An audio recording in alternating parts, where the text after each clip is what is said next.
In our last lecture, we defined health equity in aging and examined how structural forces, including racism, ageism, and economic inequality, shape disparities in later life. In this lecture, we shift from analysis to action. While recognizing inequity in healthcare spaces is paramount for healthcare administrators and other professionals, recognition alone is not sufficient to successfully promote health equity for older adults. Promoting health equity requires policy reform, system redesign, community engagement, and organizational accountability. Health equity in aging must be planned and intentional. It must be built into systems rather than addressed only after inequities emerge.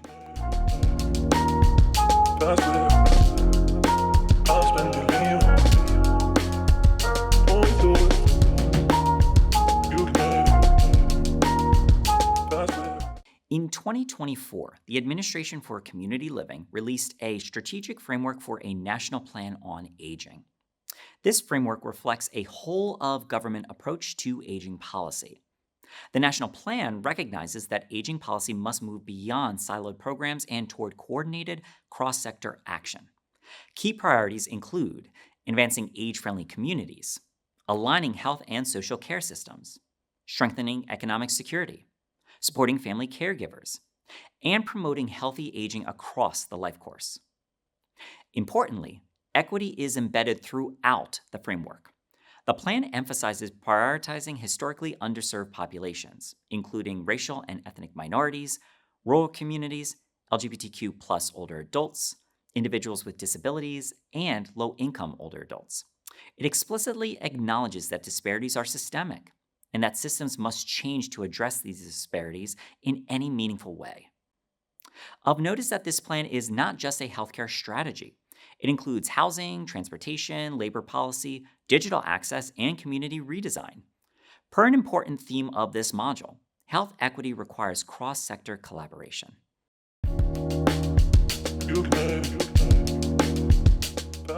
In the chapter Politics and Policy in the Lives of Older Americans, Hudson reminds us that aging policy is inherently political. Policies that support older adults, including Social Security, Medicare, Medicaid, and the Older Americans Act, exist within a broader political arena shaped by budget negotiations, intergenerational tensions, demographic change, and fiscal constraints. Promoting equity is not simply about identifying need, but also about navigating political feasibility. Policy levers for promoting equity include adjusting funding formulas to prioritize high-need communities, incentivizing integrated care models, expanding eligibility for community-based services, and strengthening data transparency. But each of these levers involves trade-offs and political negotiation. Understanding these political realities is essential for anyone working in health administration or policy design. To this end, one of the most direct strategies for promoting health equity is expanding access to culturally competent care. This includes training providers in cultural humility, addressing implicit bias, diversifying the healthcare workforce, ensuring language access through professional interpreters, and developing community health worker programs. Community health workers and trusted community intermediaries can bridge gaps between healthcare systems and marginalized communities. Equity cannot be achieved if individuals feel misunderstood, dismissed, or excluded in healthcare settings. Cultural competence must be operationalized. It's ultimately not enough to leave it to a discussion item.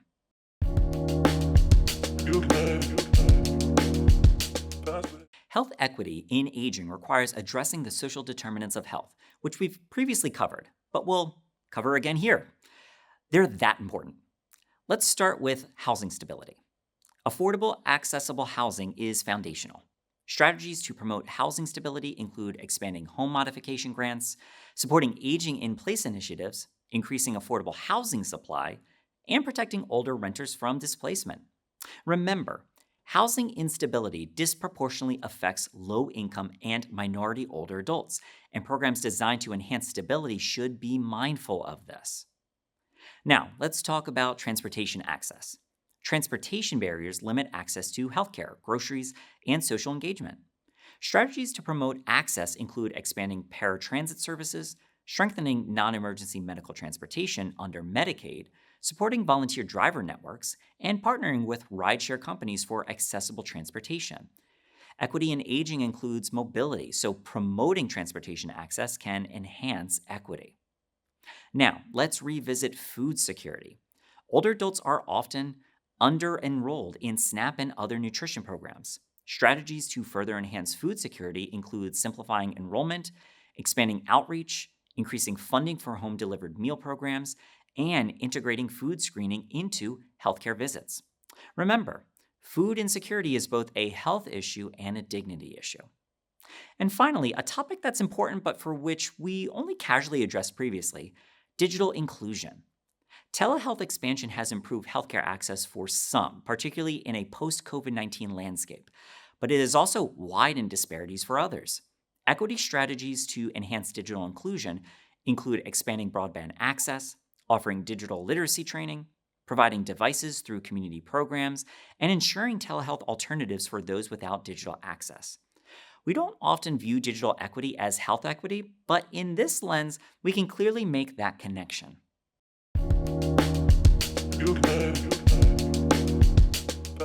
Structural equity requires integration across sectors. Value-based care models aim to incentivize coordination rather than volume. Medicaid waivers increasingly support home and community-based services to rebalance long-term care away from institutions. Accountable communities for health attempt to coordinate healthcare, housing, and social services at the community level. These models recognize that medical care alone cannot close health gaps. However, integration requires funding alignment, shared data systems, interprofessional collaboration, and sustained political commitment.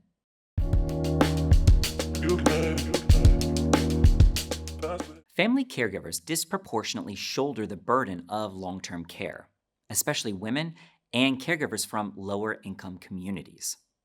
Equity strategies to enhance care and to support caregivers include expanding respite care funding, supporting paid family leave policies, providing caregiver training programs, and offering financial tax credits or stipends.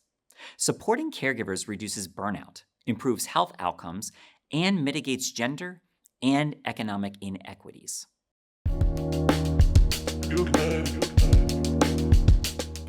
Equity cannot be achieved without measurement. After all, it's mostly through measurement of processes and outcomes that we identify disparities and inequities in the first place. Thus, measurement is important to track our progress in building more equitable systems and promoting health for all older adults.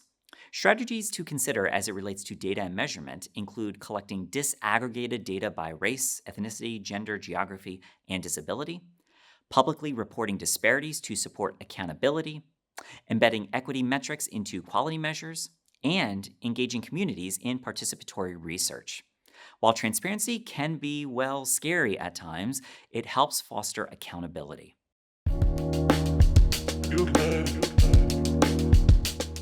Promoting health equity is complex. Challenges include limited funding, political polarization, workforce shortages, variability in state implementation, and resistance to systemic reform. Federal frameworks may articulate strong equity goals, but local implementation determines real-world impact. Bridging vision and execution is one of the central challenges of equity work.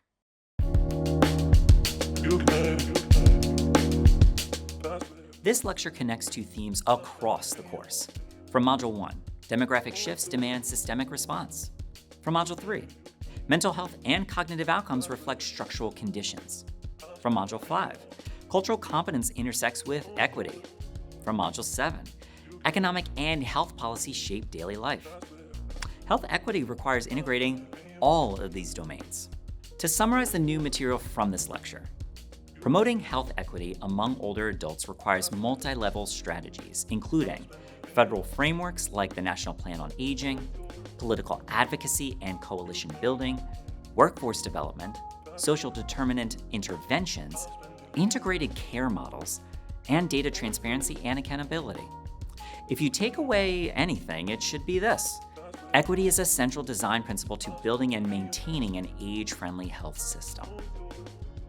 As you reflect on today's lecture, consider: Which level of action, federal policy, healthcare systems, or community initiatives, offers the greatest leverage for promoting health equity in aging? And why? This concludes the second lecture for Module 8. If you have any questions about the material covered in this lecture, please contact your instructor for this course. Thanks for watching.